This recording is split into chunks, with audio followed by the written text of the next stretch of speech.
Hey guys, it's Mo. Welcome back to Reading with Mo. Today we're going to be talking about the last books that I was able to finish for the year of 2020. My reading for the month of December honestly was not the best, I can say. Quantity and quality wise. So I read 10 books, which I think is probably like the least that I did for the whole last year, but just the last 2 weeks I was not in the mood to read and I just could not force myself. I think part of it probably was there was this one book I was reading that was just like really taking me forever to get through, and it kind of ended up putting me in a reading slump on top of just like, the regular pandemic fatigue I think all of us are kind of suffering from right now, left me not wanting to read too much the last part of the month. So I'm still happy with what I got to in the month of December, and also like the quality of the books. I just didn't really give very many high ratings for last month, but that's okay. Let's get right into them. So I didn't have any DNFs. There's no books I started that I decided I wasn't going to finish. There are a couple of books I started that I need to finish this month. So I'll just share those with you guys first. The first one was The Return by Hisham Matar. I am really loving this book and I wanted to finish it last month because I have a feeling this one is actually going to be 5 stars. I randomly picked it up when I was during that reading slump and I'm really enjoying it so far, but I just want to take my time with it. It's not even a long book, but I'm really enjoying this book so far. I think I got this from like one of like Barack Obama's recommended reading lists like a couple of years ago. But yeah, I'm not going to go into these 2 books too much because I will be explaining them once I actually finish them. I also started Malcom and Me by Robin Farmer. This one is the young adult book. And then I picked up the audiobook for The Gurl by Eric Axel Sund. But I just wasn't in the mood to listen to audiobooks really that much last month, at least when I had this one. And it's a super long audiobook. It's like almost 30 hours. So this one is a thriller and I was enjoying the audiobook. I got maybe like an hour or a couple hours into it, but I feel like this is one that I want to physically read and not listen to. And then I did not end up getting to finish The Parisian by Isabella Hamad, which I'm still back and forth whether I'm going to finish this one or not. And then I'm still working on New Daughters of Africa. This is like a woman of color anthology. And this one I don't feel any pressure to have to finish anytime soon because it's an anthology. You can dip in and out of it pretty easily. And I'm like a third of the way in, so this will be just a project of something to work on for this year. So let's get into the stats for the month of December. Since I read 10 books, those were spread across fiction and nonfiction. I read 4 nonfiction and 6 fiction books.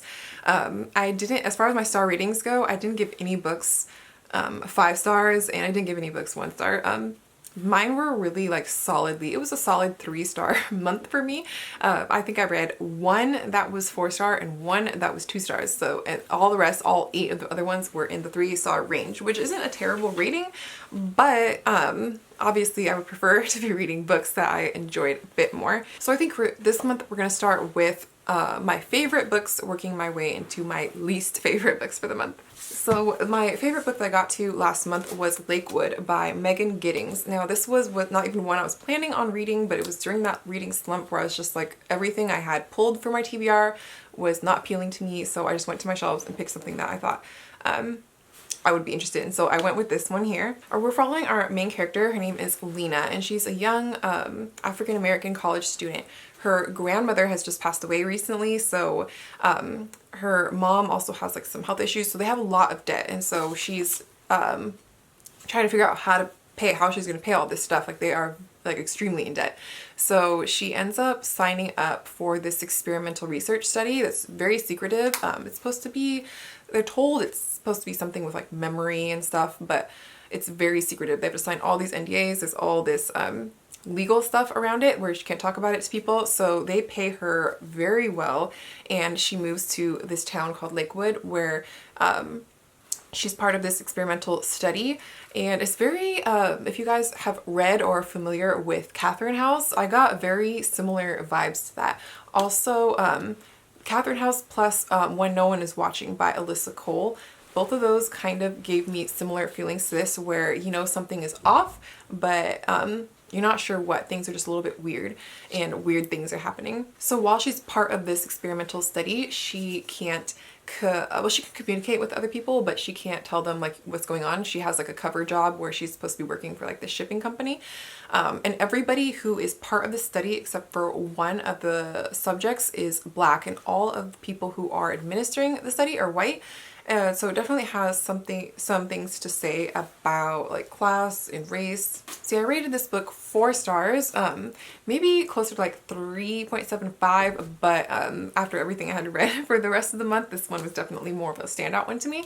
And I definitely want to read any other books that Megan Giddings writes. I believe this one is her debut novel. Now for all of the 3-star books. So this is not going to be in any particular order, since this was the majority of the reading for the books I gave last month. First, let's talk about one that I was sent to read and review, and that is Gurl, Gurl, Gurl by Kenya Hunt. This is on womanhood and belonging in the age of Black girl magic. And this one, I actually ended up being able to get an audiobook of this from my library, and I listened to this because it was really short. It was like only 5 hours, and then with it sped up, it was even less than that. Now, when I accepted this book for review, I knew that this isn't really the kind of book that I gravitate towards, like people writing kind of like personal essays and just like their thoughts on a subject where it's more, I don't even know what this genre is, kind of like an essay collection / memoir type of thing. This type of book isn't something I typically enjoy or gravitate towards, but because of the topics that it explored, I wanted to give it a chance and see if maybe this was one that would be different for me. And while I didn't not enjoy it, I just thought it was okay. I don't really have a strong feeling towards it. Like I feel like I'm probably just, it's not going to be super memorable to me, but I did really enjoy, you know, some of the things that she said. Some of the essays I liked more than others, and what I did like is that she included essays from other writers. One of them was, I'm gonna forget her name now, Candace Carty Williams, the author of Queenie, has an essay in here, as well as a few other authors and writers as well. And in the audiobook, they actually narrate their essays themselves, which I think is really cool. If you're into these types of books where they're like an essay collection from mostly one person, with their musings on a certain topic, like with this one having to do with race, I think that you would enjoy this book, just that this kind of book isn't usually for me. But I think that, yeah, like I said, 3 stars isn't like terrible. It just was not the craziest about this book. But one other thing I did enjoy was I feel like a lot of it was relatable, and I think because a lot of this stuff is stuff I'm already familiar with and have heard and agree with, that it wasn't like really new information. I wasn't reading anything I didn't know or anything I hadn't already been exposed to.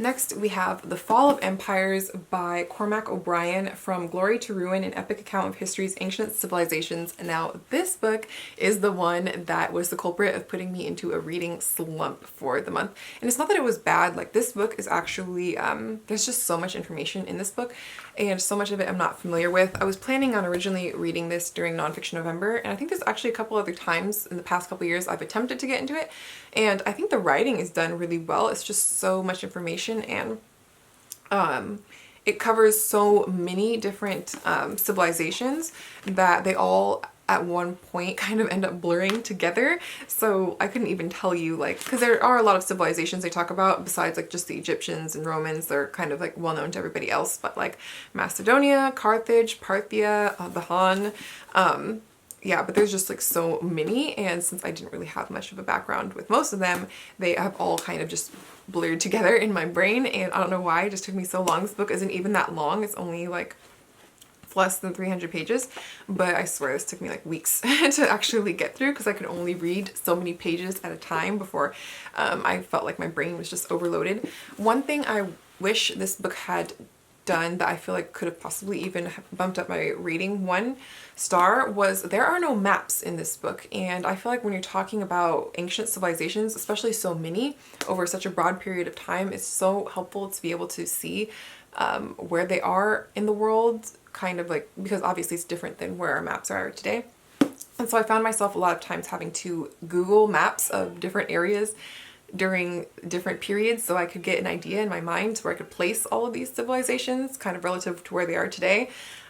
So yeah, that is one thing I wish there were maps in here because I was like Googling maps all the time. So yeah, I don't really know what more to say about this book. I was looking about reviews to see if I was the only one who felt this way, and a lot of people have a lot of similar thoughts to me. So if you're looking for a book about ancient civilizations, I don't know if this is necessary. While it is very comprehensive, it could be helpful for some people. I feel like I would just prefer to read a book about each of the civilizations on their own, just so that I would be able to take more out of it. Next we have a mystery slash thriller book, and that's The Trap by Melanie Rabe. This one I gave, like I said, 3 stars. Still, we're on 3-star books, and I listened to this one mostly on audiobook, but I think I would give this one maybe more like a 3.5 stars, but it wasn't strong enough of a feeling for me to bump it all the way up to 4 stars. Without giving too much away, because it is a mystery thriller, the basic plot of this book is we're following this woman. She's very reclusive, and she's also a very well-known author, but she does not leave her house. And an event happened where she witnessed her sister be murdered, and they weren't able to find the guy who did it, but she is randomly watching the news one day, and this is like 11 years later, and she feels like she's seen the guy who killed her sister on the news. And like from there I was like, this is very coincidental, but okay, we'll go with it. I'll suspend my disbelief. Like, she just was randomly watching the news and she's seen the guy who killed her sister, and so she ends up, he's a news reporter or something like that, and she ends up setting up basically this trap. So she wants to write a book, she's going to publish it, and she's going to basically force him to have to seek her out to have an interview or something.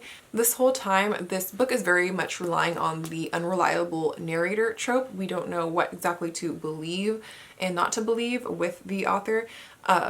She is very suspicious a little bit at times because she doesn't exactly know. She doubts some of her own memories, and even the police had looked into her as being one of the suspects because she is the one who found her sister. There's definitely a lot of twists and turns in this book, but I don't know, something felt a little bit lacking for me, and I couldn't even tell you what. I just wanted something a little bit more from this, but as far as like a mystery thriller, I feel like this is something that a lot of people would enjoy. It's just not my favorite one ever. And we have another mystery thriller, and this one is Solving Cadence More by Gregory Sterner. This book, I want to say I probably gave this more like 2.75-ish, but I rounded it up to 3 stars. It has one of the tropes I do like in mysteries, and that's when there's some type of podcast element incorporated in it, but I feel like it took it too far. So pretty much this whole book is, almost all of it, I would say like 90%, is the transcript of the podcast, but it's written in normal book form. So I didn't really understand, because it's supposed to be, there's this famous singer and she disappeared 10 years ago, and it's like one of those conspiracy theory things that a lot of people are trying to figure out who killed her, but it's a cold case. And this radio host gets the opportunity to host this special, and he claims that he has actually found who did it. And so we're reading. I wish this was an audiobook. I feel like it would have been better as an audiobook. The transcripts of the podcast, but like I said, it's written in a normal novel form, so it doesn't really feel like you're reading a transcript or anything. I think one of the things there's a few things that I had issues with this book. One is the narrator, the main podcast guy. He's just so unlikable. Everybody, honestly, in this book is unlikable, which isn't in itself always a bad thing, but it was just like to the point where it was like actually an offensive character, some of the things he would say. And another thing that I didn't like was so the podcast, I can't even remember, maybe say there were like 6 podcasts or whatever, and they're broken up into 2 parts. I felt like the length of each one's did not match up with the length of what an actual podcast would be. So I feel like the first part one was like only a few pages. And I was like, a podcast wouldn't have one episode be like 5 minutes, but then it ends with a 2-hour special, which is like almost the last like third of the book, which took me forever to read. And I was like, this also doesn't seem realistic. Like, all of this happens in a 2-hour podcast. All of this, okay, all of this stuff. But so that part for me was just a little bit unbelievable. I feel like maybe some people would like this, but I don't know. This is just not a mystery thriller that I could recommend. And yeah, I would say, even thinking about it more, I'd probably give it more like 2.5 stars. Okay, so I completely forgot. Now I'm looking at my books. I had one other 4-star book, but this one was similar to Lakewood, where I gave it more like a 3.75, rounded up. And that's The Good Immigrant by, well, this is actually an anthology edited by Nikesh and Shimine Suleiman. Oh, I probably butchered that so badly, but it's on 26 different writers reflecting on America. I actually listened to this one on audiobook too. The first 2 weeks of the month, I was definitely on my audiobook kick. I was listening to a lot of them. So that's why I'm mentioning a lot of them in this wrap up. And this book is really cool. It's actually, each author has, I think, I could be wrong, I would have to double check, but I think each author is actually narrating their section. So that made it really interesting to listen to. And each of them are just talking about their own experiences being like first and second generation immigrants. I can't really say more than that because, like I said, it's 26 different pretty much like nonfiction short essays, and each one is different, and each person comes from a different part of the world and their experience immigrating and dealing with that, and just having that be a part of their lives here in America. The one thing I don't like with audiobooks is I feel like sometimes my mind wanders, so I don't pay attention as much, and with each of these they're not very long, so there were some essays that I paid more attention to than others, which is kind of what led me to give it to more of like the 3.75 star rating. Next we have probably one of my biggest disappointments for the month, and it makes me really sad to say, and I hope nobody hates me for this if they've read this book and enjoyed it. That's The Rage of Dragons by Evan Winter. So let me preface this first by saying fantasy is not a genre that is I'm probably ever going to be one of my favorite genres. It's something I dabble in here and there, but it's definitely not one that I read a lot of, I guess you would say. And oftentimes I don't really rate it super highly, but there are a few, I will say, exceptions to this, and so I was hoping that this would be one of them, especially because this is an African-based fantasy and I just wanted to love it so much. I included this on my 5-star prediction list video, which I need to read the rest of the books on there so I can give you guys an update. But yeah, I gave it 3 stars. I think partly it was because I just went into it with such high expectations. I heard everybody was loving this book so much. This has great ratings on Goodreads, so if you're into fantasy, don't take my opinion on this because, like I said, I'm just not a huge fantasy fan. We're following the story of pretty much one guy throughout this whole book, and he's part of this land where these people are like conflicted, they're fighting and stuff, and he's one of the warriors, or training to be.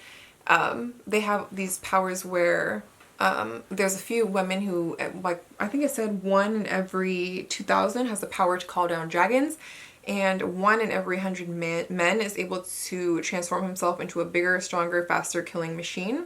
So this book is very, very war heavy, which isn't necessarily always a bad thing to me, but there were so many fighting scenes, like every other scene, and after a while it just gets a little bit draining or boring. It's just not what I want to read. I guess I like more character-based fantasy, if you want to say. Like this one was just very much, well, there was a lot of, not to say that there wasn't a lot of like character development within the story, but the plot was heavily on the battles and the fighting and the one-on-one combat, and after a while I just got tired of reading.